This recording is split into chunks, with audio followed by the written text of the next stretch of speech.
The wars you don't see. The operations that never happen. Welcome to Covert Scope.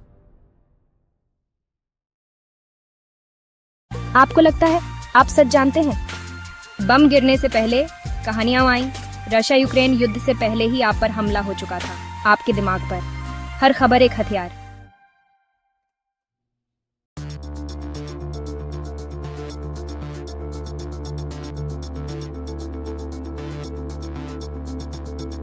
नमस्कार। आज हम रूस Ukraine संघर्ष से जुड़े कुछ अहम स्रोतों को समझने की कोशिश करेंगे। यहाँ बात सिर्फ जमीनी लड़ाई की नहीं है, बल्कि उस सूचना युद्ध की है जो शायद उससे भी पहले शुरू हुआ। ये शब्दों, तस्वीरों, कहानियों से लड़ा जा रहा युद्ध है। बिल्कुल, और ये समझना जरूरी है कि कैसे दोनों ही पक्षों ने दुनिया की सोच को प्रभावित करने के लिए अपनी अपनी कहानी गढ़ी, अपना प्रचार किया। जानकारी यही बताती है कि ये संघर्ष असल में 2014 में ही शुरू हो गया था, जब क्रीमिया पर रूस का कब्जा हुआ और पूर्वी यूक्रेन में वो अलगाववादी तनाव। अच्छा, तो 2014 से ही मतलब दो अलग अलग नैरेटिव बनने लगे। जैसे रूस कह रहा था कि वो डॉनबास में जातीय रूसियों और रूसी बोलने वालों की रक्षा कर रहा है, और 2014 की यूक्रेनी क्रांति को पश्चिम का तख्ता पलट बता रहा था।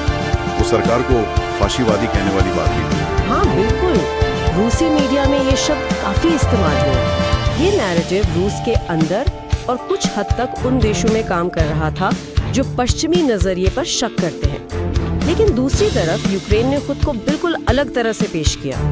उन्होंने रूस को एक हमलावर बताया जो उनकी संप्रभुता खत्म करना चाहता है, और खुद को एक नया लोकतंत्र दिखाया जो पश्चिमी मूल्यों, EU, नाटो की तरफ देख रहा है।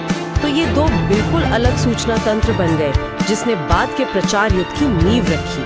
फिर जब 2021 के आखिर में रूसी सेना बॉर्डर पे जमा हुई जी, तब तो ये दुष्प्रचार और तेज हो गया होगा, है ना? हाँ बिल्कुल। स्रोत बताते हैं कि उस समय रूसी सरकारी मीडिया जैसे RT और स्पुतनिक ने ये खबरें जोर शोर से चलाई कि यूक्रेन डॉनबास पर बड़ा हमला करने वाला है। रूसी भाषियों के कथित नरसंहार की झूठी अपुष्ट खबरें फैलाई गईं, और लगातार ये कहा गया कि नेटो रूस को घेर रहा है। सोशल मीडिया पर फेक वीडियो, बॉट्स, इन सब का इस्तेमाल भी बढ़ा।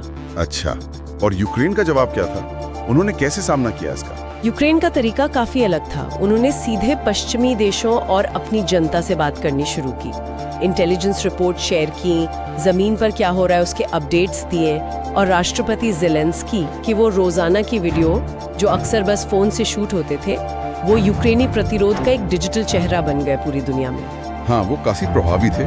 फिर फरवरी 2022 में जब हमला हुआ तब ये इन्फॉर्मेशन वॉर अपने पीक पर पहुंच गया होगा। रूस ने इसे विशेष सैन्य अभियान का अनाजीकरण का लक्ष्य बताया। इस शब्द क्यों? देखिए, विशेष सैन्य अभियान शब्द शायद युद्ध की गंभीरता को कम दिखाने की कोशिश थी, खासकर रूस के अंदर। और अनाजीकरण ये रूस का वो दावा था जिसका आधार वो यूक्रेन के कुछ राष्ट्रवादी समूहों को बताते थे।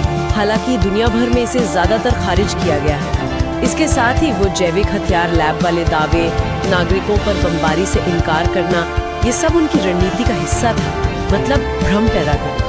और दूसरी तरफ यूक्रेन की वो भावनात्मक कहानी, जैसे घोस्ट ऑफ कीव या स्नेक आइलैंड वाली बात, रूसी युद्धपोत भाड़ में जाओ, वो काफी वायरल हुई थी। हाँ, उनका असर जबरदस्त था।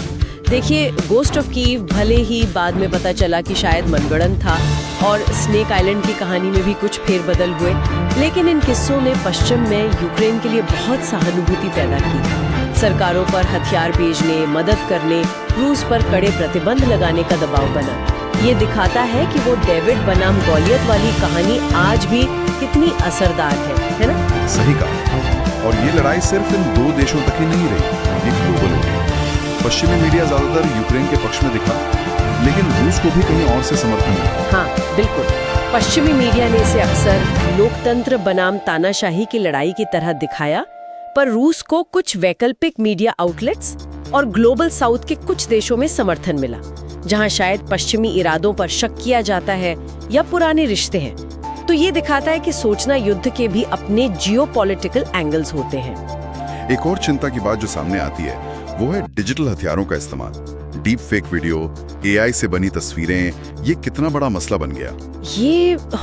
ये बहुत गंभीर बात है। स्रोत बताते हैं कि डीप फेक वीडियो मतलब एआई से बने नकली वीडियो जिनमें किसी नेता से कुछ ऐसा कहला दिया जाए जो उन्होंने कहा ही नहीं, ऐसी कोशिशें हुई। एक नकली वीडियो में जेलेंस्की को सरेंडर करने को कहते दिखाया गया था। इसी तरह एआई से बनी नकली तस्वीरें या पुराने वीडियो को गलत संदर्भ में पेश करना, ये सब भी हुआ है। इससे सच और झूठ में फर्क करना और भी मुश्किल हो गया है। तो कुल मिला के इन सारे स्रोतों से यही समझ आता है कि आज का युद्ध सिर्फ मैदान में नहीं बल्कि हमारी स्क्रीन्स पर, हमारे दिमाग में लड़ा जा रहा है। यहाँ सच बोलना ही काफी नहीं, सच को एक हथियार की तरह इस्तेमाल किया जा रहा है। धारणा ही शायद सब कुछ बन गई है। बिल्कुल सही कहा। और जैसा एक स्रोत कहता है, आधुनिक युद्ध में सच्चाई पहली शिकार नहीं होती, वो खुद एक मोर्चा बन जाती है। हर क्लिप, हर ट्वीट, हर दावा, ये सब युद्ध की हमारी समझ को बनाते हैं और ये तय करते हैं कि दुनिया कैसे रिएक्ट करेगी। सोचने वाली बात यह है कि जब सच ही हथियार बन जाए तो हम किसी भी जानकारी पर भरोसा कैसे करें, कितना करें। शायद भविष्य की असली लड़ाई इसी भरोसे को जीतने या तोड़ने की है।